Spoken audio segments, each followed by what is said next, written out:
हाँ जी, तो I really hope बिल्कुल ठीक होंगे गाइज़ और कुछ लोग मैं भी प्रेशर में भी हूँ बिकॉज़ एग्ज़ाम्स आ रहे हैं, तो बिल्कुल भी प्रेशर लेने की ज़रूरत नहीं है, आराम से एक-एक टॉपिक को अच्छे से ध्यान से पढ़िए। ये ना हो कि जल्दबाज़ी में सारा ही एकदम से पढ़ लो और उसके बाद आपका एग्ज़ाम में पता नहीं क्या हो जाए, तो ऐसा मत कीजिएगा। चलिए, आज का जो हमारा टॉपिक है कम्युनिकेशन ऑफ ऑफर, तो बिना किसी देरी के शुरू करते हैं, लेकिन उससे पहले मैं आप लोगों को हमेशा जैसे सजेस्ट करती हूँ अभी भी यही सजेस्ट करूँगी कि इस लेक्चर को देखने से पहले आप लोग मेरे प्रीवियस लेक्चर्स को ज़रूर देख लीजिएगा।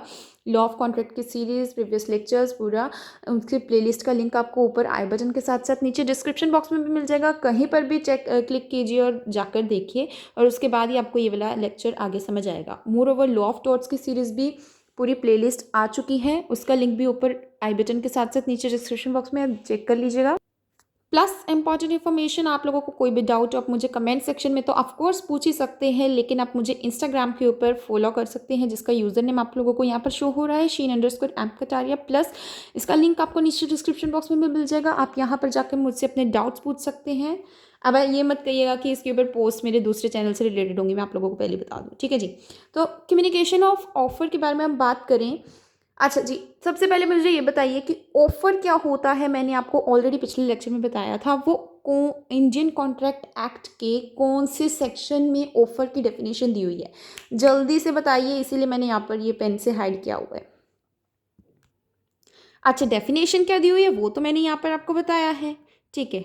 चलिए अब बता देते हैं, तो इसकी डेफिनेशन दी हुई है सेक्शन 2 सबसेक्शन ए में, ठीक है जी। तो इंडियन कॉन्ट्रैक्ट एक्ट का सेक्शन 2 सबसेक्शन ए बताता है कि ऑफर है क्या। अब ऑफर की डेफिनेशन में ध्यान से एक एक वर्ड को देखिए, think from the legal point of view dear, कि क्या है व्हेन ही सिग्निफाइज। यहाँ पर इस वर्ड के ऊपर ध्यान देने की ज़रूरत है आपको। अभी मैंने आपको ऑफ़र का मतलब यहाँ पे बताया था कि जब मैं आपको सिग्निफ़ाई कर रही हूँ कि क्या आप ये मेरा पेन खरीदेंगे 10 रुपए में, मतलब मैं आपको सिग्निफ़ाई कर रही हूँ, मैं आपको ये ऑफ़र दे रही हूँ। मैंने अपनी तरफ से अपनी एक एसेंट दी है कि मैं इसे आपको 10 रुपए में बेचना चाहती हूँ, ठीक है। मैंने अपना ये ऑफ़र आप तक कम्युनिकेट किया है। सिग्निफाई का मतलब मैंने आपको अपनी असेंट शो करी है कि मैं इसे बेचना चाहती हूँ, ठीक है। तो ये क्या है, ये सिग्निफाई वर्ड हमें यहाँ पर क्या शो कर रहा है, ये शो कर रहा है कि ऑफर जो है वो ऑफरी के पास कम्युनिकेट भी होना चाहिए। तो भैया या बहन जी या दीदी जी व्हाट्सोएवर, सिंपल से शब्दों में कहें तो section 2A of the Indian contract act 1872 क्या कहता है बेसिकली, कि ऑफर जो है वो कम्युनिकेट होना चाहिए ऑफरी तक। तो चलिए इसे एक एग्जाम्पल के थ्रू आगे समझते हैं कि ऑफर कैसे कम्युनिकेट किया जाता है। सपोज अभी मैं अपनी एग्जाम्पल से लूँ तो मैं अभी पंजाब में हूँ, ठीक है। तो शीनम इज़ इन पंजाब और मैंने आपको कोई ऑफर भेजा है एक लेटर के थ्रू, ठीक है। मैंने आपको एक लेटर के थ्रू एक ऑफर भेजा है और मैंने आपको ऑफर भेजा है 1 फ़ेब को, ठीक है। और आपके पास वो ऑफर पहुंचता है लेटर 3 फ़ेब को। As soon as you receive the offer, as soon as the offer comes in knowledge to you, कि आपकी नॉलेज में आया कि शीनम ने आपको एक ऑफर भेजा है, ठीक है। जैसे ही आपकी ये नॉलेज में आया, जैसे ही आपके पास वो लेटर पहुंची और आपने उसे रीड आउट किया, आपकी नॉलेज में आया, तभी उस ऑफर की कम्युनिकेशन जो है वो कंप्लीट हो जाती है। यहाँ पर जैसे ही आप उसे रिसीव करोगे 3 फ़ेब को, उस टाइम पे उसकी कम्युनिकेशन रिसीव हो जाती है। तो इस केस में ऑफरर मैं हूँ क्योंकि मैंने आपको ऑफर भेजा है और आप क्या बन गए यहाँ पर, ऑफरी बन गए, ठीक है जी।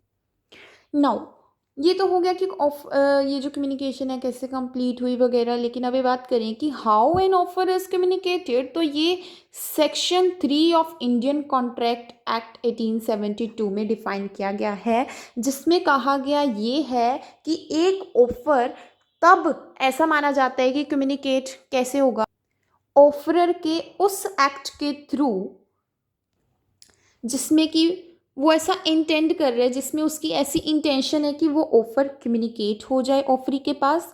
दूसरा दूसरा इस सेक्शन में लिखा हुआ है कि एक ऑफरर की जो कम्युनिकेशन है वो कैसे हो सकती है, वो इस तरीके से उसका कुछ एक्ट है या ओमिशन है जिसके कारण ऑफरी तक वो जो ऑफर है वो कम्युनिकेट हो गया है।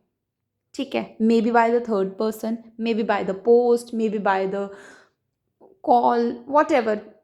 ठीक है, तो ये दो पॉइंट्स हैं। चलिए मैं इसे लिख कर आपको बता देती हूँ कैसा एग्जैक्टली सेक्शन में लिखा गया है। तो ये मैंने आपको लिख कर बता दिया है, आप वीडियो को पॉज कर इसे अच्छे से रीड कर लीजिए। ये मैंने आपको ऑलरेडी एक्सप्लेन कर दिया है, आपको समझ आ जाएगा। ना समझ आए तो नीचे कमेंट डाउन करके पूछ सकते हैं अपने डाउट्स। अच्छा, अभी आप लोगों को मैं बता तो चुकी हूँ कि ऑफ़र कब कंप्लीट होता है। As soon as offer offeree की नॉलेज में आता है तभी उसकी कम्युनिकेशन कंप्लीट होती है, और जब तक उसकी कम्युनिकेशन कंप्लीट नहीं होती है उसे हम बोल नहीं सकते हैं कि ऑफरी ने उसे एक्सेप्ट किया है। ठीक है, इस बात को ध्यान में रखिए। और इसी से रिलेटेड एक केस है हमारे पास, लालमन शुक्ला वर्सेस गौरी दत्त का। ठीक है जी, तो चलिए इस केस के बारे में हम पढ़ते हैं कि क्या है इसके फैक्ट्स। यहाँ पर क्या है कि डिफेंडेंट की नेफ्यू जो है वो भाग गया है अपने घर से, और डिफेंडेंट का जो सर्वेंट है वो इस केस में है प्लेंटिफ। तो कुछ ऐसा है कि डिफेंडेंट का जो नेफ्यू है वो भाग गया है अपने घर से, और प्लेंटिफ का मतलब प्लेंटिफ जो है, जो कि डिफेंडेंट का सर्वेंट है, वो उसी टाइम उसको ढूंढने के लिए चला जाता है और उसे ढूंढने की तलाश जो है वो शुरू कर देता है। जब वो पीछे चला जाता है उसे ढूंढने के लिए, उस टाइम पर डिफेंडेंट शोर मचा देता है और अनाउंस कर देता है कि जो भी मेरे नेफ्यू को, मेरे बॉय को मतलब ढूंढ के लेके आएगा मेरे पास, मैं उसे ₹501 का रिवॉर्ड दूंगा। ठीक है, एज अ रिवॉर्ड कि अभी मेरे नेफ्यू को आप लोग ढूंढिए और मैं आपको रिवॉर्ड दूंगा। तो होता क्या है कि सभी लोग ढूंढते हैं वगैरह, लेकिन प्लेंटिफ को अभी तक नहीं पता है, क्योंकि प्लेंटिफ तो पहले ही जा चुका है। तो प्लेंटिफ को अभी तक नहीं पता है कि उसने पीछे से ये अनाउंसमेंट कर दी है कि जो भी ढूंढेगा उसे इतने रुपए मिलेंगे। और बाद में होता क्या है कि जो प्लेंटिफ होता है, जो सर्वेंट होता है, उसे वो बॉय मिल जाता है, और प्लेंटिफ उस बॉय को जब डिफेंडेंट के पास लेकर आ जाता है, और उसके बाद प्लेंटिफ को पता लगता है कि डिफेंडेंट ने कहा था कि जो भी इस नेफ्यू को मेरे तक लेकर आएगा उसको मैं ₹501 का रिवॉर्ड दूंगा। तो प्लेंटिफ कहता है कि मुझे दीजिए रिवॉर्ड, लेकिन डिफेंडेंट उसे देने से मना कर देता है। तो प्लेंटिफ डिफेंडेंट के खिलाफ एक एक्शन फाइल करता है कि मुझे तो ये रिवॉर्ड चाहिए, क्योंकि मैंने उसका बच्चा ढूंढा है और उसने ये अनाउंस करा था कि ₹501 वो देगा जो भी उसका नेफ्यू को ढूंढेगा। अभी जी कोर्ट क्या कहती है, कोर्ट ये कहती है कि प्लेंटिफ को तो जब वो ढूंढ रहा था उस बॉय को, तब तो प्लेंटिफ को पता नहीं था कि ये ऑफर बना है। ठीक है, ये उसने ऑफर दिया है, एक जनरल ऑफर दिया है सबको। अब अगर उसने जनरल ऑफर दिया है लेकिन प्लेंटिफ को वो ऑफर कम्युनिकेट ही नहीं हुआ है, दैट मीन्स प्लेंटिफ और डिफेंडेंट के बीच में ऑफर बना ही नहीं है। यहाँ पर प्लेंटिफ को पता ही नहीं था कि ऑफर दिया गया है डिफेंडेंट के द्वारा, इसलिए यहाँ पर ऑफर तो कभी कंप्लीट हुआ ही नहीं। ठीक है, सो इसलिए प्लेंटिफ को रिवॉर्ड नहीं मिलेगा। सो ये था हमारा ऑफर का टॉपिक। आई होप आप लोगों को समझ आया होगा।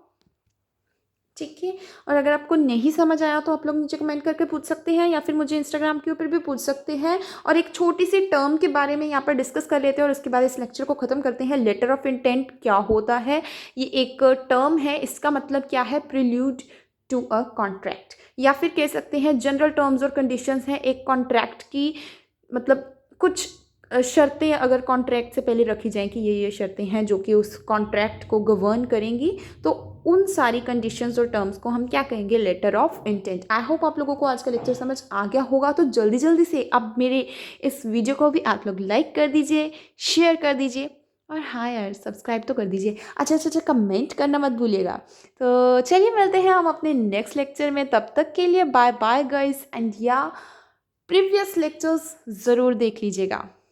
तो सब्सक्राइब करने के लिए यहाँ पर आप लोगों को ऊपर दिख रही होगी मेरी पिक, वहाँ पे आप लोग क्लिक कीजिए और मुझे सब्सक्राइब कर दीजिए please please please. Thank you so much for watching.